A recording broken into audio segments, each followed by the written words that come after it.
भक्तजनों, माताओं, बहनों, सादर जय श्री कृष्ण।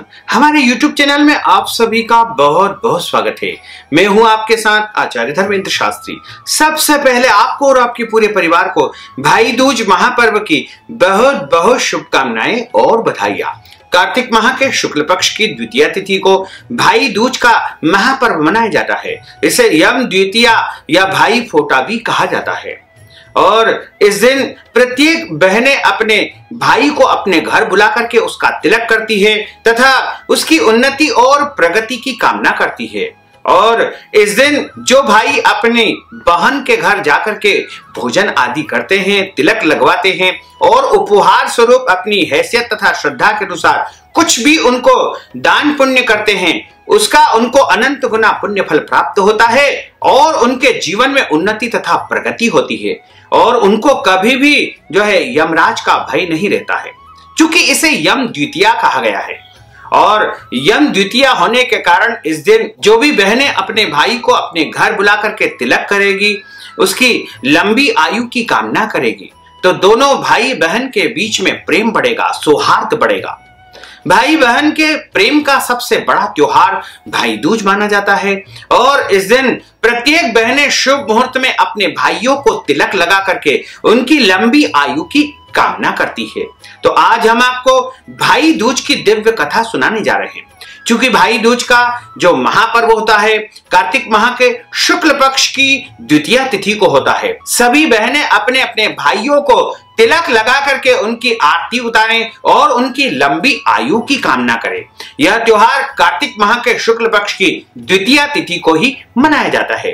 अब हम आपको भाई दूज की दिव्य और ज्ञानमयी कथा सुनाने जा रहे हैं। इस कथा को अंत तक जरूर सुनिएगा और अधिक से अधिक लोगों को शेयर भी करिएगा। भाई दूज का त्योहार कार्तिक माह के शुक्ल पक्ष की द्वितीय तिथि को मनाया जाता है। यह भाई और बहन के प्रेम का प्रतीक होता है। इस दिन भाई बहन एक साथ यमुना स्नान करते हैं और तिलक लगवाते हैं तथा बहन के घर भोजन करते हैं, जो कि भाई बहन दोनों के प्रेम को बढ़ाता है और भाई को लंबी आयु प्रदान करता है। और इस दिन भाई बहन एक साथ भोजन करवा करके उनको तिलक लगाया जाता है और उनको गोला दिया जाता है तथा उनके दीर्घायु होने की मंगल कामनाएं करती है। भाई भोजन आदि के पश्चात अपनी बहन को यथाशक्ति अपने सामर्थ्य के अनुसार उपहार, आभूषण, वस्त्र आदि उपहार स्वरूप प्रदान करते हैं। और इस दिन सूर्य तनया यमुना जी ने अपने भाई यमराज को भोजन अपने घर बुलाकर कराया था, इसलिए इसे यम द्वितीया भी कहा जाता है। इस दिन सभी भाई जो है अपनी अपनी बहन के घर जाकर के भोजन करते हैं और उनसे तिलक लगा करके उनको उपहार स्वरूप कुछ न कुछ भेंट स्वरूप अवश्य ही देते हैं। सूर्य भगवान की जो पत्नी थी उनका नाम छाया था। इनकी दो संतानें थी, पुत्र यमराज तथा कन्या यमुना थी। यमुना यमराज से बड़ा प्रेम करती थी और वह उनसे बराबर निवेदन करती थी कि उनके घर आकर के भोजन करे। अपने कार्य में व्यस्त यमराज उस बात को बार बार टालते रहे। कार्तिक माह के शुक्ल पक्ष की द्वितीया तिथि आई। उस दिन यमुना ने यमराज को अपने घर आने के लिए निमंत्रण दे करके वचनबद्ध कर लिया और बहन के घर आते समय यमराज ने नरक में निवास करने वाले समस्त जीवों को मुक्त कर दिया। यमुना जी अपने भाई यमराज को अपने घर आते हुए देख करके भाव विभोर हो गई और उनका स्वागत सत्कार तथा उनको भोजन करवाया। इससे प्रसन्न होकर के यमराज ने यमुना जी से वर मांगने को कहा। यमुना जी ने कहा कि हे भैया, मैं आपसे यह वरदान मांगना चाहती हूं कि आप प्रतिवर्ष भाई दूज के दिन मेरे घर आकर भोजन करें तथा इस दिन जो बहन अपने भाई को अपने घर बुला करके उसका सत्कार करेगी, उसको भोजन करवाएगी, उसको टीका लगाएगी, उसको तुम्हारा भय कभी भी नहीं होगा।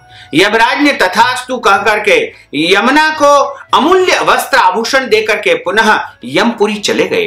तभी से यह परंपरा निरंतर चली आ रही है और सभी भाई इस दिन जो है अपनी बहन के घर जाते हैं और भाई बहन को इस दिन यमुना जल से स्नान करना चाहिए। यदि आपके घर में यमुना जल नहीं है तो आप अपने घर के सादे पानी से जब स्नान करते हैं तो आप यमुना जी का स्मरण करें, आवाहन करें, तो निश्चित तौर से आपको यमुना जल का पुण्य फल प्राप्त हो सकेगा। अब हम आपको भाई दूज की जो लौकिक कहानी है, जो लौकिक कथा है वह सुनाने जा रहे हैं। एक जाट था, एक भाट था। जाट की बहन थी, बाट की बहन नहीं थी।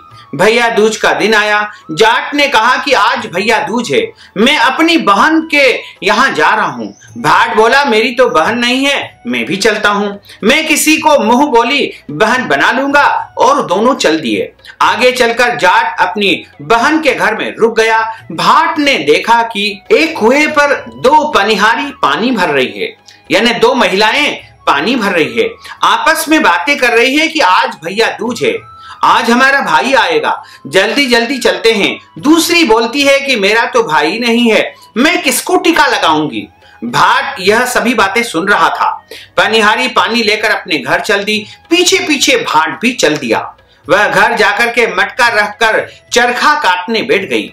जाकर भाट ने कहा कि जीजी राम राम। वह जो खड़ी हुई तो चरखे का तार टूट गया और वो जुड़ा नहीं।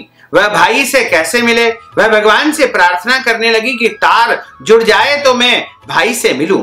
तार जुड़ गया, वह भाई से मिली। पड़ोसियों से पूछने लगी कि प्यारा रवाना आए तो चावल कैसे बनाए। पड़ोसन ने कहा कि तेल में चौका दो और घी में चावल चढ़ा दो, ना चौका सूखे ना चावल गले। भैया भूखा बैठा रहा। भाट मन में सोचता रहा कि मुंह बोली बहन है, सगी बहन होती तो अभी तक भोजन करवा देती। इतने में ससुर बाहर से आते हैं। ससुर कहता है कि कोई अक्लमंद बहू हो तो गोबर मिट्टी से चौका दे, दूध में चावल बनाए तो चौका सूखता आए, चावल गलते जाए तो प्यारे भाई को भोजन करवा देना। बहन ने ऐसा ही किया। भाई ने फिर भोजन करा। भाई को रहते हुए 3 दिन व्यतीत हो गए। भाई कहता है कि बहन मैं अब जाऊं। बहन मना करती रही, लेकिन भाई कहता है कि अब मैं अपने घर जाऊंगा। वह सास ननन की चोरी से रात को चावल की पिन्नी पीस करके देती है तो सांप पीस जाता। पिन्नी भाई को दे देती, भाई चला जाता। सुबह उठकर देखती कि उसमें तो सांप पीसा हुआ होता है। सांप को पीसा हुआ देख करके बहन भाई के पीछे पीछे दौड़ लगाने लगी। नदी के किनारे भाई मेड़ा मारे पड़ा हुआ था, यानी मूर्छित अवस्था में पड़ा हुआ था। बहन तो वहीं बैठ जाती है। 12 साल तक बहन भाई का सिर अपने घुटने पे लिए बैठी रहती है। तब कीकर बोलती है कांटे का कटीली, कांटे लगा फूल, फूल तोड़ माथे लगा, सोता वीर जगाती। बहन कहती है कि एक बार और बोल। फिर वह बोलती है कि बहन फिर बोलती हूँ। बहन एक बार और बोल तो कीकरी तीसरी बार बोलती है। तब बहन फूल तोड़ करके माथे पर यानी भाई के माथे पर लगा देती है। भाई उठ करके जीवित हो जाता है, खड़ा हो जाता है। और अब तुम घर जाओ। भाई मैं घर कैसे जाऊं, मुझे तो 12 साल हो गए हैं। सेज भरतार छोड़ा, पूत पालने छोड़ा था, दूध ओटता छोड़ा था, घर के बाहर से तेरे पीछे चली आई। अब तो भाई मैं तेरे साथ ही चलूंगी। वहां से दोनों भाई बहन चल देते हैं। रास्ते में बहन को प्यास लगती है। वह भाई से कहती है कि मुझे प्यास लग रही है। और भाई बोला यहाँ पर पानी कहीं नहीं है, आगे चलते हैं। तो बड़ई किवाड़ बना रहे थे। भाई कहता है कि बहन वहीं से पानी पी आओ। तो वहां बड़ई किवाड़ जड़ रहे थे। तो बहन पूछती है कि यह किवाड़ किसके लिए जड़े जा रहे हैं। बड़ई कहता है कि तुम अपना काम करो। नहीं, मैं तो पूछ कर जाऊंगी। बड़ई कहता है कि एक बुढ़िया है, जब वह मरेगी तब उसकी छाती पर यह किवाड़ जड़ेंगे। वह पूछती है कि इसका क्या उपाय है। वह बोला कि उसके 7 बेटे थे, 6 बेटे उसके मर गए हैं, 7वें की बारी है। कोई बुआ हो या बहन हो तो उसके सारे काम अशुभ करे तो भाई जिंदा रहेगा। बहन कहती है कि फिर इसका उपाय बताओ, क्योंकि उसका मुंह बोला भाई उस बुढ़िया का 7वां बेटा है। बड़ई बताता है कि जिस वक्त लड़के की सगाई आए तो लोटे से कर लो, बान होवे तो लोटे से कर लो। जिस वक्त मोड़ बंधे तो उसकी जगह फूस का फूला बांधे। दरवाजे से बारात नहीं निकले, दीवार तोड़ करके पीछे से निकाले। मर्दाना भेष धर करके बहन बारात के साथ जाए तो नेक करवा ले और एक पाली ले ले। जिस वक्त भाई फेरों में बैठे तो नाग आएगा तब उस नाग को हंडिया में कर ले, फिर नागिन आएगी तो उससे वचन भरवा ले। जब वचन भरवा ले तो एक वचन, दो वचन, तीसरा वचन नरक कुंड में पड़े। तब नागिन से कहे कि मेरे सातों भाई और सातों भाभियों को छोड़े, तो वह कहेगी कि पापिन, हत्यारिन, तूने बहुत ठगा है, जा बख्शा, तेरे सातों भाई और सातों भाइयों को छोड़ दिया। बहन ने ऐसा किया कि सातों घोड़े और सातों डोले आए, तो बहन सबको लेकर के बारात के साथ वापिस आती है। गुड़िया भूस के कूले में जो पड़ी है वह सोचती है कि मेरा होता आया वही होगा, 6 तो मेरे जा चुके हैं, अब 7वें की बारी है। इतने में सब आते दिखाई देते हैं तो पड़ोसनी कहने लगी कि सातों बेटे बहू आ रहे हैं। गुड़िया कहती है कि तुम हंसी नहीं करोगी तो कौन करेगा?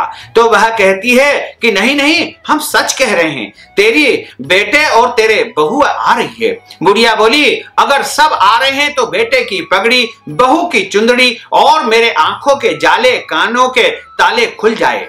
अब तब वैसा ही हो गया।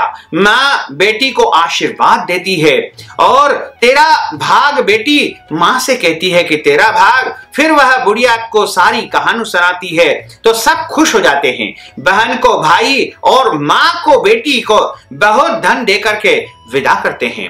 इस प्रकार पूरा परिवार सुखी हो जाता है, संपन्न हो जाता है, और जिस प्रकार उसको उसका भाई मिला उसी प्रकार सभी बहनों को अपना अपना भाई प्राप्त हो जाए और सभी भाइयों को लंबी आयु प्राप्त हो, बहन की उन्नति हो और भाई बहन के बीच में भाई दूज का यह महापर्व प्रेम लेकर आए, सौहार्द लेकर आए, स्नेह लेकर आए। इस प्रकार इस भाई दूज की कथा को जो कोई भी सुनता है, सुनाता है, उसके भाई को लंबी आयु प्राप्त होती है तथा भाई बहन के बीच में अद्भुत प्रेम सदैव बना रहता है। इस प्रकार भाई दूज की कथा का यहाँ पर समापन होता है। बोलिए लक्ष्मी नारायण भगवान की जय, यमराज भगवान की जय, नागराज भगवान की जय। अच्युतम केशवम राम नारायणम कृष्ण दामोदरम वासुदेवम हरे श्रीधरम माधवम गोपिका वल्लभम श्री जानकी नायकम श्री रामचंद्रम भजे जानकी मनोहरम सर्वलोक नायकम श्री शंकरादि सेवितम पुण्य नाम कीर्तनम श्री राम राम राम राम राम नाम तायकम रामकृष्ण वासुदेवा भक्ति मुक्तिदायकम रामकृष्ण वासुदेवा भक्ति मुक्तिदायकम रामकृष्ण वासुदेवा भक्ति मुक्तिदायकम। बोलिए श्री वृंदावन बिहारी लाल की जय, गोपाल कृष्ण भगवान की जय, गिरिराज धरण की जय, श्री यमुने महारानी की जय, श्री वल्लभाधीश की जय। धर्म की जय हो, अधर्म का नाश हो, प्राणियों में सद्भावना हो, विश्व का कल्याण हो, सनातन धर्म की जय हो, गौ माता की जय हो, नगर बस्ती की जय हो, आज के आनंद की जय हो, कल के आनंद की जय हो, परसों के आनंद की जय हो, बरसों बरसों के आनंद की जय हो। ओम नमः पार्वती पते, हर हर महादेव हर। भक्तजनों, माताओं, बहनों, आपने जो ज्ञानवर्धक कथा का श्रवण किया है, कथा सुनने के बाद यदि आप दान स्वरूप दक्षिणा देना चाहते हैं तो हमारे पेटीएम के माध्यम से, गूगल पे के माध्यम से, फोन पे के माध्यम से या अकाउंट नंबर के माध्यम से सीधे सीधे धनराशि पहुंचा करके भाई दूज का संपूर्ण पुण्य फल आप प्राप्त कर सकते हैं। साथ ही इस ज्ञानवर्धक वीडियो को अधिक से अधिक लोगों को शेयर करिएगा, लाइक करिएगा, कमेंट करिएगा, और यदि अभी तक आपने सब्सक्राइब नहीं किया तो अभी और इसी समय सब्सक्राइब अवश्य कर लीजिए। आपको और आपके पूरे परिवार को सादर जय श्री कृष्ण, सादर धन्यवाद।